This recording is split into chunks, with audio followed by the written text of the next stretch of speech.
Hello everyone, welcome to my YouTube channel history by Kavita Chaudhary पे आपका बहुत बहुत स्वागत है। आज हम बात करेंगे मेडिवल हिस्ट्री के टॉपिक अलाउद्दीन खिलजी की बाजार नियंत्रण प्रणाली को लेकर, यानी अलाउद्दीन खिलजी की बाजार नियंत्रण प्रणाली के क्या उद्देश्य थे, यानी अलाउद्दीन खिलजी की बाजार नियंत्रण प्रणाली की जानकारी के स्रोत क्या क्या थे, किन स्रोतों के माध्यम से हमें उनकी जानकारी प्राप्त होती है।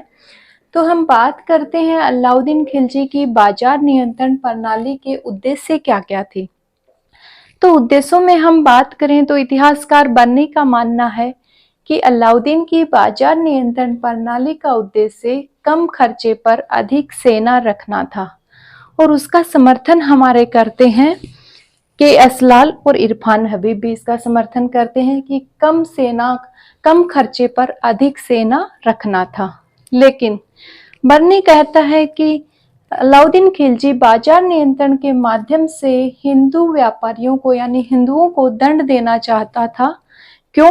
क्योंकि अधिकांश व्यापारी क्या थे? हिंदू थे, इसलिए हिंदुओं को दंड देना चाहता था, ये कहना है इतिहासकार बर्नी का। लेकिन शेख चिश्ती संत शेख नासुरुद्दीन चिराग ए दिल्ली और अमीर खुसरो का मानना था कि अलाउद्दीन की बाजार नियंत्रण प्रणाली का उद्देश्य क्या था? प्रजाहित था, और इतिहासकार के ए निजामी भी उसका समर्थन करते हैं कि अलाउद्दीन की बाजार नियंत्रण का उद्देश्य क्या था? प्रजाहित था।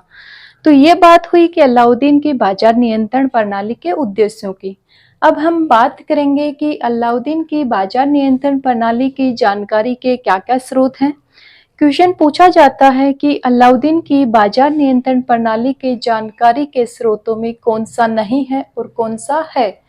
तो हमें किन किन स्रोतों के माध्यम से इसकी जानकारी प्राप्त होती है।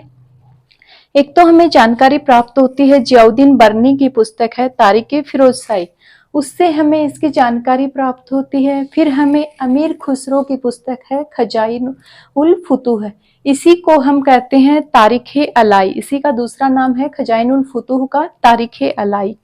तीसरा हमें इसामी की फुतूह सलातिन से भी बाजार नियंत्रण प्रणाली की जानकारी प्राप्त होती है। फोर्थ हमारा है इब्न बतूता की रेहला से भी, और फिफ्थ है शेख नासुरुद्दीन की खैरुल मजलिस से भी हमें अलाउद्दीन की बाजार नियंत्रण प्रणाली की जानकारी प्राप्त होती है। आज के इस टॉपिक में इतना ही, फिर हम बात करेंगे किसी नेक्स्ट टॉपिक इम्पोर्टेंट फैक्ट को लेकर। धन्यवाद। जय हिंद, जय भारत।